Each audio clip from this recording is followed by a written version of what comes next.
Flight 892 was flying over the Pacific at 30,000 feet when four armed men stood up and announced they had taken control of the plane. Passengers screamed. The flight attendants begged for mercy. However, Major Rachel Kim, seated in seat 14C, remained completely still, her expression calculating rather than fearful.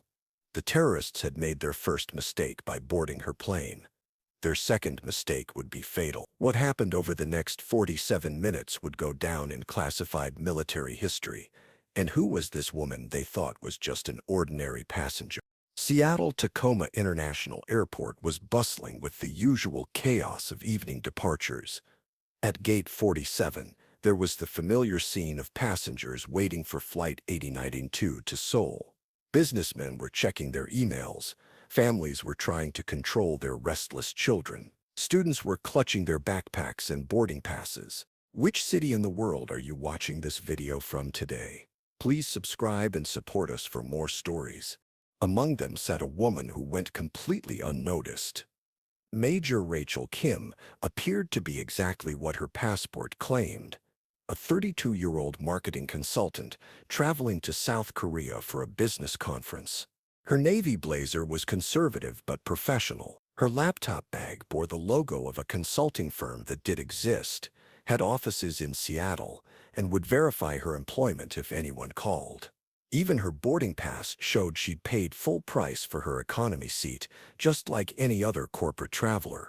But Rachel Kim hadn't paid for anything in over 8 years. The Pentagon had been funding her life since she was recruited from Army Special Forces at age 24. Every detail of her civilian identity had been meticulously crafted by military intelligence. The consulting firm was real, but it was a front. The business conference existed, but she wouldn't be attending. Even the small scar above her left eyebrow had been carefully planned, the result of a training accident that would explain away any questions about her past. As boarding commenced, Rachel performed her usual pre-mission ritual. She observed every face, cataloged every piece of carry-on luggage, and mentally mapped the aircraft's layout.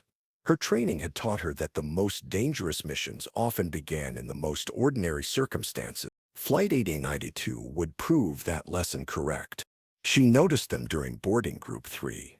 4 men, traveling separately, but connected by subtle markers that civilian eyes would never catch. The identical watch models. Similar posture.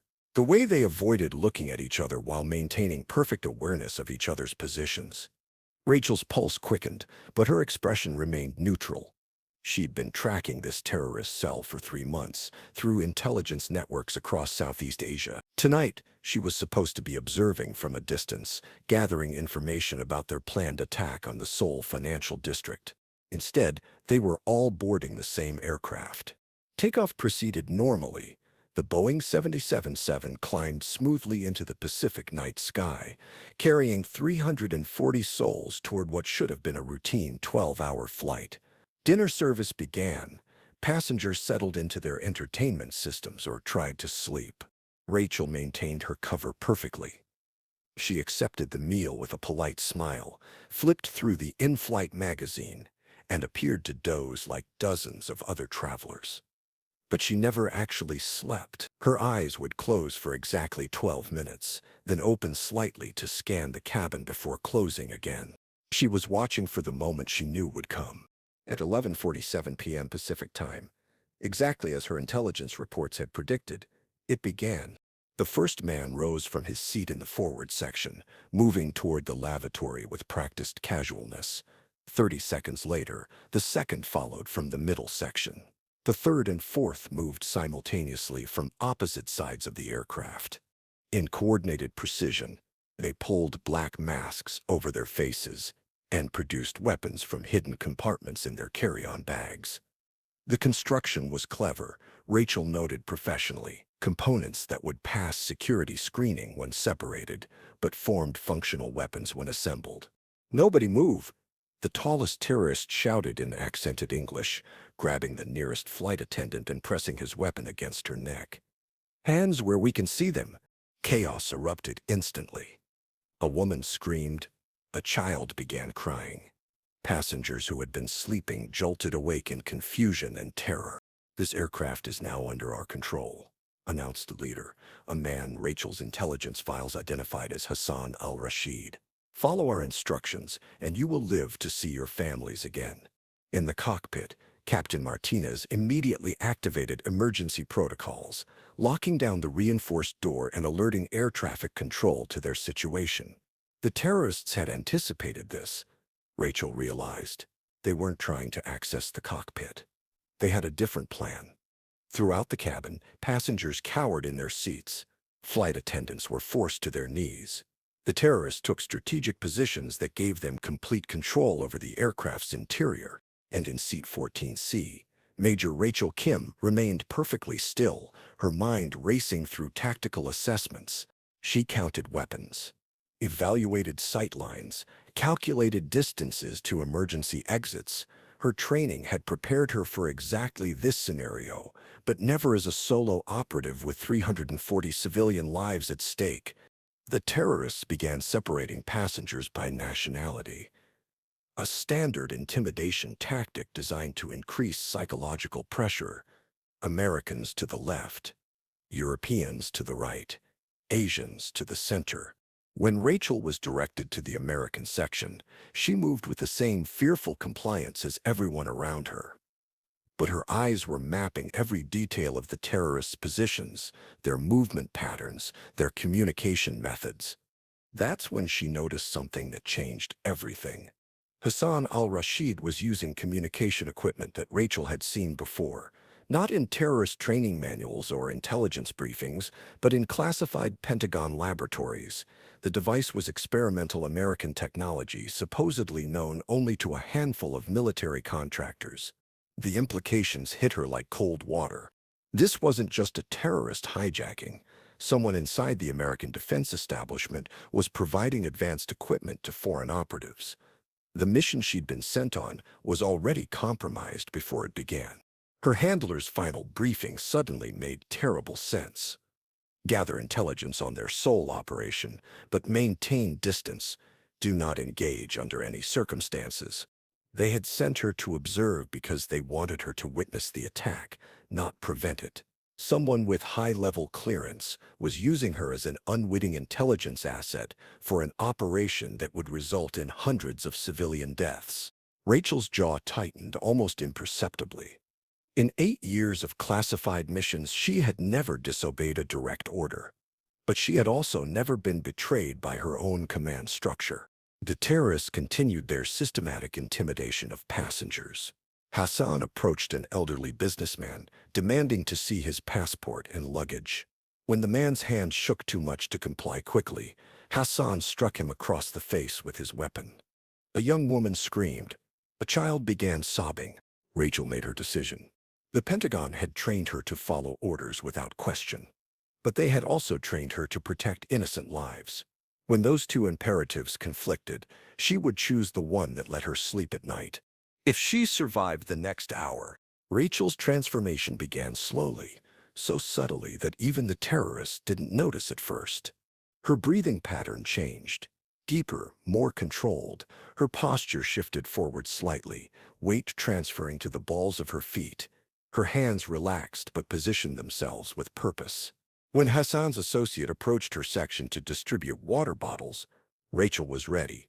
The terrorist bent down to hand bottles to the passengers in her row. In that moment, Rachel moved with the lethal precision that had earned her the codename Ghost in Special Forces. She grasped the water bottle, twisted it to create leverage against his wrist, and simultaneously drove her other hand into a precise pressure point at his throat. The man collapsed without making a sound. Before anyone could register what had happened, Rachel had already accessed his concealed backup weapon and neutralized a second terrorist with clinical efficiency. A strike to the solar plexus followed by an elbow to the temple as he doubled over. The cabin froze in collective shock. For a suspended moment, no one moved. Not passengers, not flight attendants, not the remaining terrorists. Then reality crashed back in a wave of gasps and cries. Hassan released his hostage and barked orders to his remaining associate in rapid Arabic. They retreated toward the rear galley, dragging 3 passengers as human shields. Everyone stayed down, Rachel commanded, her voice transformed from its previous quiet tone to one accustomed to absolute authority. Heads down, hands over your necks. Passengers obeyed instantly, recognizing the voice of someone trained to save their lives.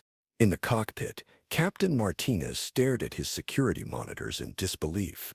The woman in 14C had just neutralized two armed terrorists with her bare hands. His radio crackled with urgent communications from military command, but he couldn't tear his eyes away from the screens. "Who is she?" First Officer Chen whispered. Captain Martinez had flown military transport for 15 years before joining the airline.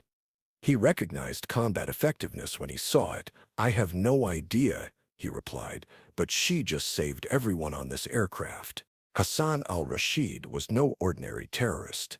His file, which Rachel had memorized, showed training in 3 different military organizations and successful operations across 4 continents. He wasn't panicking. He was adapting. "You're not a passenger," he called out, his voice carrying clearly through the cabin. "Who sent you?" Rachel didn't respond.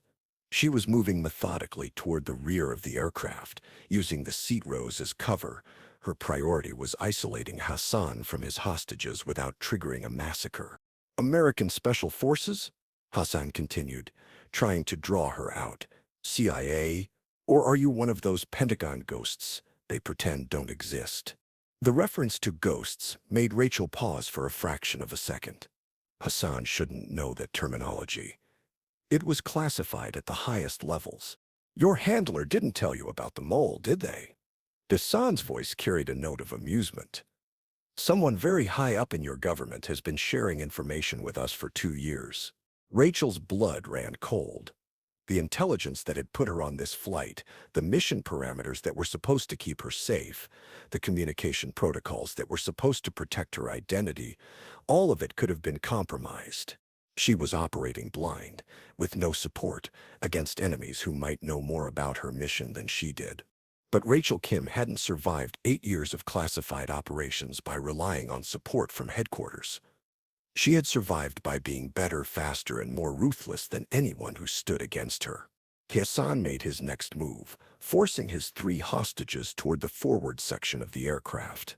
Rachel could see his strategy. Use the narrow aisle and confined space to limit her mobility while maximizing the risk to civilians. It was a sound tactical approach.